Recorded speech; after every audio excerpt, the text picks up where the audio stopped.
Alrighty, folks, welcome back to Abdec / The Path of Adults.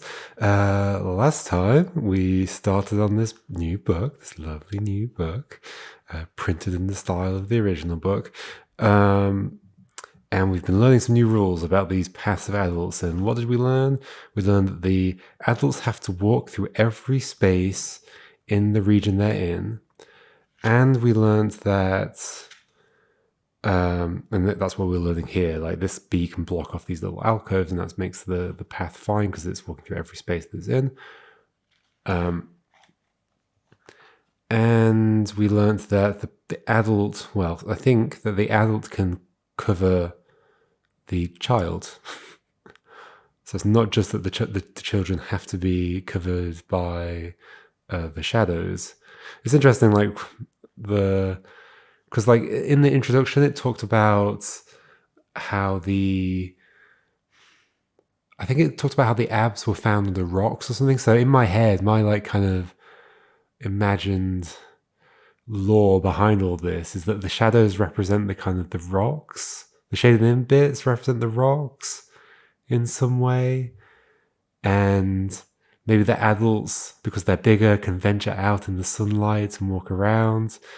And there's this interesting idea of like, well, so if these ab creatures live under the rocks, but the shadows represent their language of some sort, their way of communicating. So do they reconfigure the things they live under to communicate? Are they communicating with each other like that? Or do they just trying to communicate with the outside world like that? I don't know. Interesting. Anyway. So yes, this was all just confirming that, I think, and everything was going quite smoothly. Will that continue? Let's see. Path of Adults, number 7. So.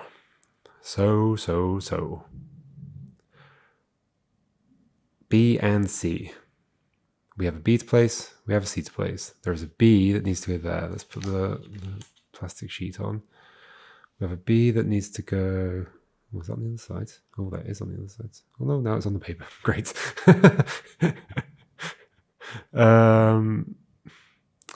that needs to have a B on it. And we need to see, you need to cover every space that you're in. Well, what does that mean for options, actually? Doesn't that mean the B has to go like this? We're going to be learning something new here, aren't we? Clearly. Because if that means the B has to go like that, then we've got all the space here. Okay, so what are we learning that's new? Can the adult be in a shaded region? And what would the implications of that be? What are the implications of that be? I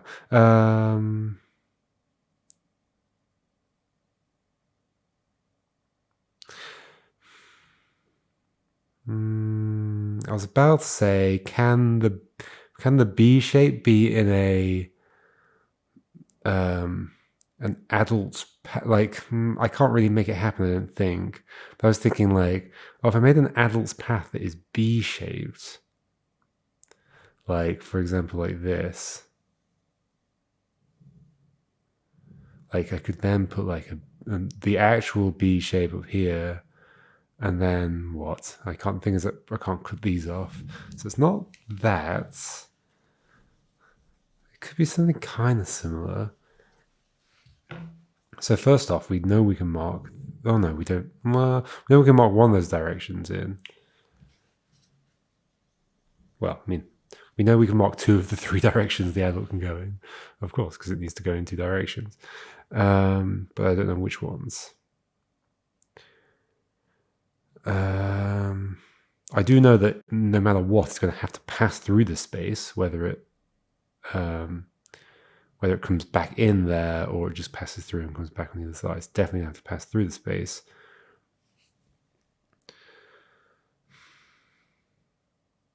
Wait, am I being silly? No, I'm not being silly, because I was just thinking, well, I can put the B here, and I can put the C here, but that's not true, because then that changes the B shape. We've got all these alcoves along the top. They're telling us something. If they're telling us something, what is it? Well, okay, let's one of the first things I thought of, I didn't even try doing. Like, what if the B covers the adults? And how do I want to do that? There's a way I can do that sounds interesting, actually. If I do this, big B, C there, so it's not touching it, the adult can walk a path within the B, and those spaces aren't now, because like if it's within the region it's in, that feels pretty good. Is it unique? It is unique because you can't do it on the other side. I think that might be it. It was the first thing I thought of, but I moved on with that thought. If you do it on the other side, then the problem is that this is here, so the C would have to go there. It changes the B shape. Okay, I like that idea. I think it's going to make sense. It's going to be interesting to draw because of I really need a new eraser, don't I? It's like covered in bits of stuff, because I guess it's just been absorbing bits of stuff for years now. Oh yeah, that was the one that's on the paper. Let's go and test that on the next puzzle. See if that continues. Puzzle number 8. So we're suggesting that you can be, oh yeah, it's going to have to be true. It's going to have to be true because you're going to have to clearly walk. Well, I mean, you could be doing a tight walk here, but I bet you're not. I bet you're walking all the way around, and therefore we're going to have to cover up your path with all these letters. That is my guess. That is almost certainly true, isn't it? Well, in fact, okay, so we can continue. Let's say we're not walking around. Let's say we're literally just connecting up like that. Then we've got an A, and a D. Well, what's going to cover that? Nothing. Okay, so we've immediately got a problem. Yes, this is feeling good. So almost certainly this is happening, and you're going this way, and you're going this way, and then this way. That means this is all going to have to be in shadow. The D is probably going there. It looks like it would fit very nicely there. And then we can see if we can fit all the other A's in. I imagine that space might be outside of it. Yeah, I believe. Ooh, actually, we're still going to have problems with all this down here. Oh, the D's going here. I think. D shape down here, A. I think that one's going to get filled in. I mean, let's draw on. So D. This is working too nicely. It's totally going to be the thing. A. So that space is going to be included. So we have to walk in there. Oh, of course, we have to walk in there anyway if we're going to touch that. A. Oh, that's too obviously the right thing, right? D, A. Okay, I am confident with that rule. Oh, wow. It's so refreshing to be so confident with these rules. Let's head back here. Let's fill that in. Where's my pencil? It's on my desk. Back in a second. All right, I'm back, and I took the opportunity to sharpen the pencil.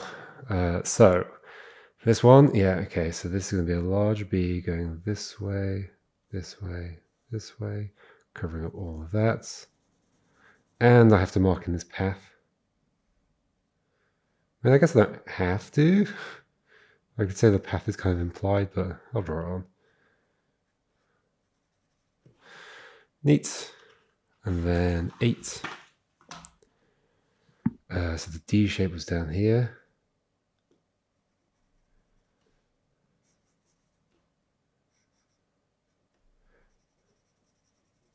Or maybe do lighter shading. A shape here. A shape there, A shape there, A shape there. Oh, I did notice that somebody pointed out in the comments why the circles at the back might exist. I mean, at first I was like, oh no, it's a spoiler kind of, but then to be honest, they've probably saved me from a lot of distraction. So the reason the circles in the background exist, they only exist where there's gaps in the middle of the puzzle, and that turns out to be true. I was looking at some of the previous puzzles, and yes, there's only circles where there's gaps, and it just highlights where the gaps are, makes them dark. I feel like that's a kind of an odd way of doing that, like I honestly, if you just filled them in without the bit around the outside, it would have felt better. Because like it definitely felt like something, like more of a clue to something else. I really would have gotten distracted by that for sure. I mean, maybe there's something more to it. There could be, but it's still getting distracted by it, even though I think that does make sense as a reason for it. Let's go up there. We're gonna walk over that. We'll walk down there. Walk to there. Walk across, and we're done. Yay! Anyway, yeah. See, this one doesn't have a dot because it doesn't have a gap in the middle. I guess like an alternative rather than shading it in could have been to like have a different kind of, have like the border of the puzzle be more like different to the rest, more different, or have like a kind of a hashed pattern around the outside that you also have around there or something. Yeah, and that's the same as making the border a bit different. Anyway, Path of Adults 9. Okay, we've got one B shape. Wait, isn't this easy? Oh, I guess it's just introducing us to the concept of two adults. But yes, I think this is easy. And the B goes in the middle. I mean, is there another way of interpreting that? Yes? No, because it has to be symmetric. Yes, this is such a fascinating thing with this kind of figure out the rules and like figure out the rules given that you know there is a unique solution, is the whole like what symmetry does to that. And because this is symmetric and B is symmetric, it puts restrictions on like, oh, it can't be that they can share a path, right? It's not that they can do this and then the path can be like that, because the exact opposite solution would work. I know that I need to draw something on that is itself symmetric, otherwise it won't be unique because the puzzle itself is symmetric. And so then that leaves me with either putting B's horizontally in the middle, which would leave little alcoves, or it's putting it vertically in the middle. And it's definitely that. I don't think I even need to. I mean, maybe that's too much confidence, but I think that's the thing. It might be possible that they still can share a path. It's just that none of the shared path things were unique. So we might just like, it might not be true that they can't share a path. I'm not saying they can't. In this case, though, for a unique solution, actually, no. I am saying they can't, because if they could, then there would have been solutions that wouldn't have been unique. Yeah. Sorry. Okay. Such a weird thing to wrap your head around, the idea of uniqueness implying the rules are correct, but I love it. Skipping one by accident. Okay, so let's hope that continues. Oh, so this exercise was made by Sophie He. Or hey. B and C is what we're adding. Don't forget they can be big. And in fact, a big C can just like create a path for an adult. I think that's going to happen.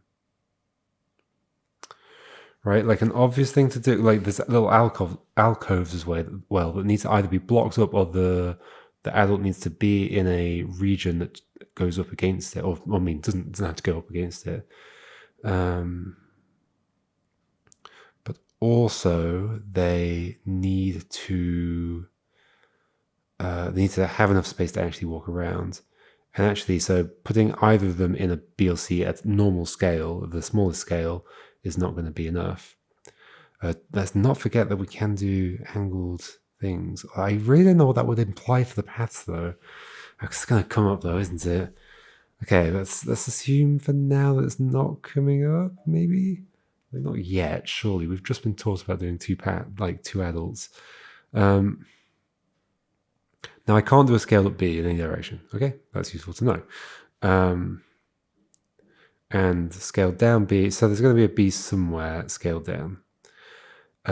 If, for example, we were to put a C in here and then a B there, we'd have the problem of this alcove existing.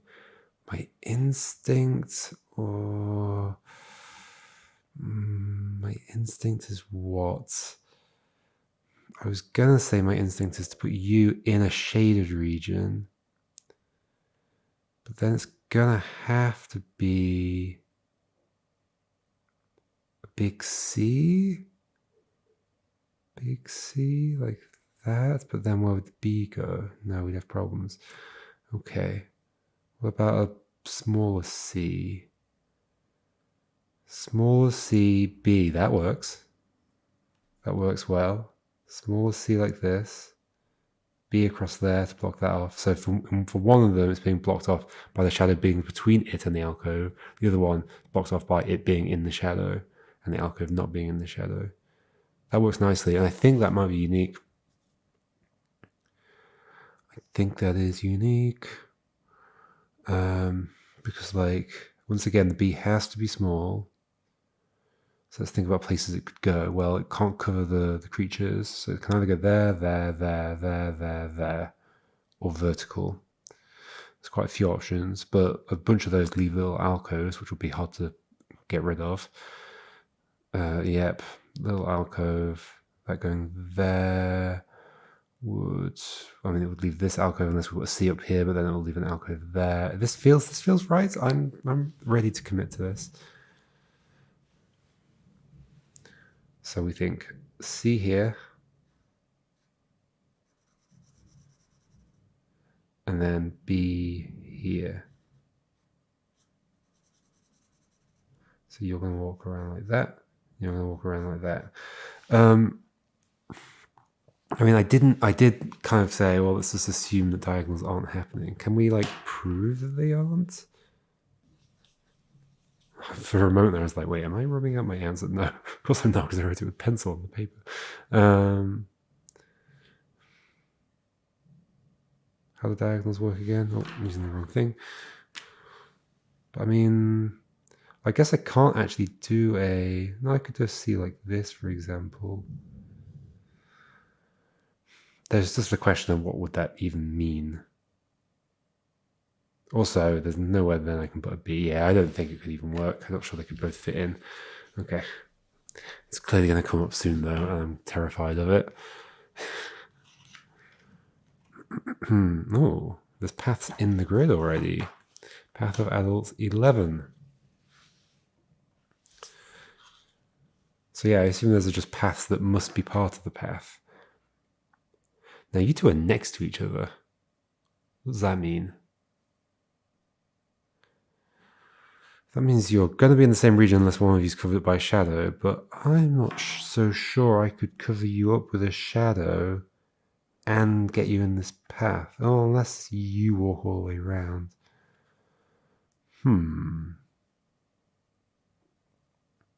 It's interesting that it is cut there. They didn't just draw a line straight down. Okay. Actually, we've already had puzzles where there's been paths drawn in. Yes, at the very beginning. Okay. So that's not a new rule. All right. So if these can't be in the same region, I mean, I'm fully expecting it to show me at some point that they can actually just share a path.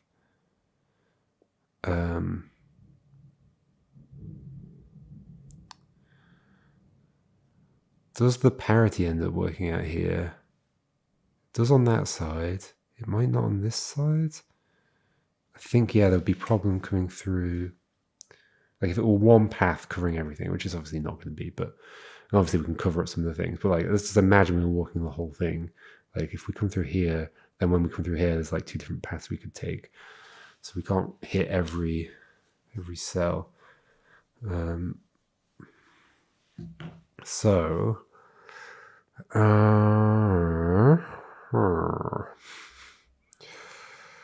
where to begin?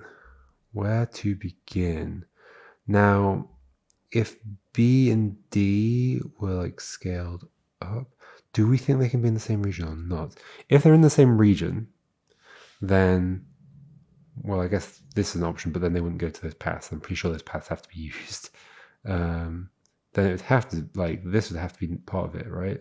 Well, it doesn't have to necessarily go there. It could stop here, but they have to go to this, so they can't stop there. So it's going to keep going. Okay, and then that could go up and that could go right. So if they were sharing a path like this, what would that imply? Well, it would imply that there's, like, to get up here, we'd have to take up 2 columns of space and 2 columns of space over here, And then there's not going to be room for a D anywhere, for sure. Okay, so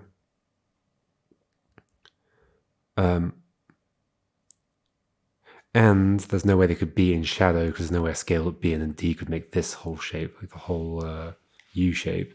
So they're not showing a path, I think. Like, I don't even know if that's possible or not, but I'm kind of thinking it's going to be, isn't it? It's totally going to be possible. So that implies then that one of them is going to be in shadow, and therefore I've got to figure out how to put one of them in shadow, get it to its path. So which side do I think the shadow is going to be on? I don't know yet. But there is, I can do parity still though, can't I? What are the rules? How does it work? I literally just watched a talk at ThinkyCon that I was organizing about using parity and such to solve puzzles. I highly recommend the talk. It was on day 2 of ThinkyCon. It was called Mathematics for Puzzles by Chaotic Hayek. It was really interesting. So it's to do with like odd numbers and even numbers, right? Like, well, I mean, only if, I don't know if you can hear that barking from next door. If there's like an odd number of things, is it always impossible to walk it? Yeah, like every path I'm like visualizing has 1, 2, 3, 4, 5, 6, 7, 8. 1, 2, 3, 4, 5. There's 8. Yeah, because it'd always go off to the edge, wouldn't it? So do you always need an even number to draw a path through? Was that true? Gosh. I think that's the thing I always struggle with applying maths to puzzles, is like I can come up with a thing like that, and then I'm like, well, is that fully true? No, because like I could do, no, that would also be 8. Just thought of another example that proves it. There's the one where you start, there's the one where you go, and the one where you go where you come from. That's always odd. And there has to always be one joining that. And then I guess you can make that same argument over and over again. I think it has to be even. Okay, so then what are our numbers here? So a B is like either a 3 or a 12. And a D is certainly not going to get scaled up. Is going to be, what is it, 6? I say certainly not going to get scaled up. Am I sure? Pretty sure. Yeah, I'm pretty sure. Yeah. So for an even number, we're scaling up the B and we're using the D shape. All right. That kind of aligns with what I would have expected just by like visualizing and going on intuition. So a small D shape obviously won't be able to cover much of this space up here. But a B, like a scaled up B shape could help. Obviously, I still don't know which side it's going to be on. So we combine a B shape and a D shape, then we're good. The other thing is that they need to join in such a way that they don't create a bottleneck, right? Like if I do, like this is a D shape, and then if I did the, like, I'm just going to draw it like that, the B shape. We have a bottleneck here where we wouldn't be able to walk through. So we need to join in a way where that's not an issue. Okay, I potentially see a way of doing that, maybe. Maybe. I think the scale of B shape is going to have to go up here, right? But like, where exactly could it be? Like, if it were here, what would that mean for the D shape? Can I even? Yes, there's this. This might be exactly what I need. But then why wouldn't that work on the other side? And that's not a bottleneck. That is a D shape. Yes. And you could walk this, right? Could you? Let's find out. Let's draw that as just a region. Okay. So D shape. Was it like this? I think it was like that. Okay. Duh, duh, duh, duh, duh, duh. Oh yeah, this works perfectly fine. Oh, the issue's going to be, yes. So the reason it has to be done on this side is because if we done it the other way, that space would exist and you wouldn't be able to go into it because of the parity rule that I did earlier. So this will be possible, right? So that's necessary. That's necessary. That's necessary. I feel like we have an ambiguity, although maybe we don't because of parity. Oh, in fact, no, because of the rule. I have to walk in every space that's available to the adults. So we have to go here. We have to go here. This has to go up. This needs something in it, so we have to do that. This can't connect because we need to walk in every space. So that has to go up. This needs something in it, so we have to go that way. This needs something in it, so we have to go that way. This needs something in it. I think that's the answer. I think I got it. It feels very right. And yeah, once again, if we'd switched, there would have been a space here to go into, and we would have had an ambiguity about where to go. I'm very happy with that answer. I'm so confident that I'm just going to put it in. So it is this, this, this, this, this, this, this, this. The B shape is scaled up like that. I'm going to lightly shade it in so that we can draw the path on top. Your path goes like this, like this.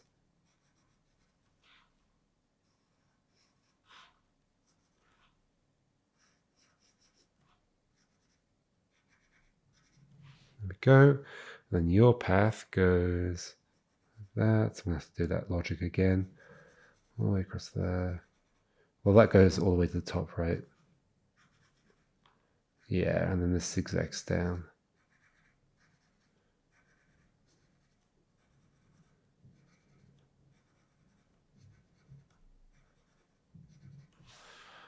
Ta-da! I'm so confident with that I'm just gonna accept. I'm about to end up erasing it soon. Should I attempt to do another one now? Sure, why not? Let's do it. Sure. 12. I love that I used maths there.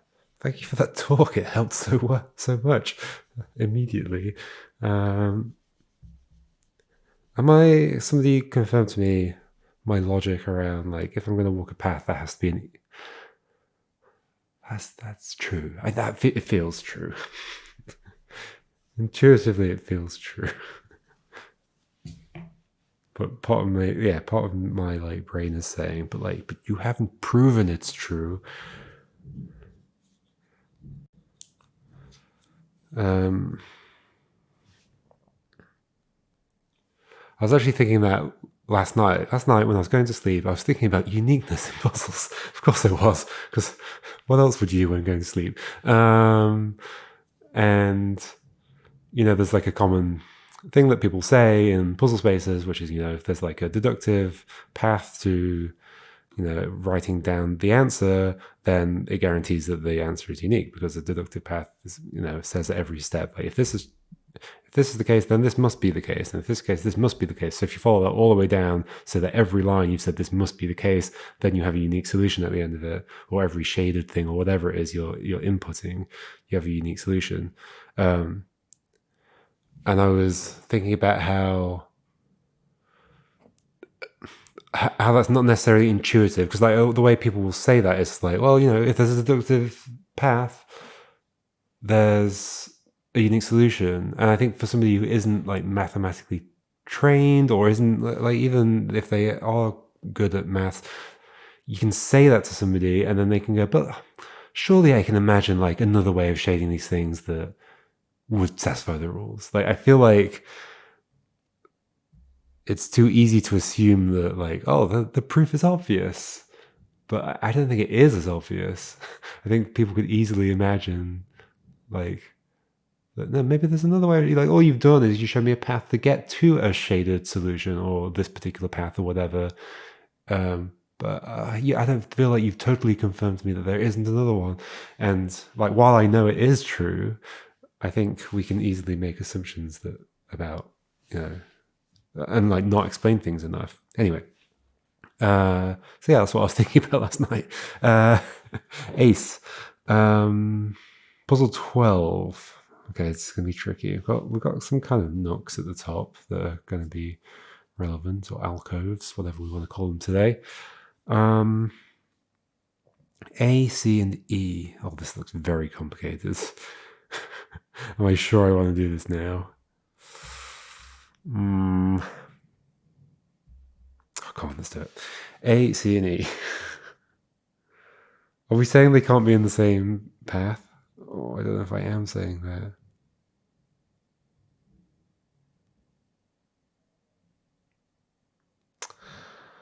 I think I might be saying that now, though, with this puzzle. Because I think like it wants... what does it want? Oh, E. I've forgotten E. E is such a weird shape. I might save this puzzle for next time. Yeah, I'm going to be sensible, folks. I'm going to save this for then. And we'll continue then. Since I realized E is in there. Oh no, scary. All right. I'll see you next time and we'll actually start this properly. All right. Goodbye.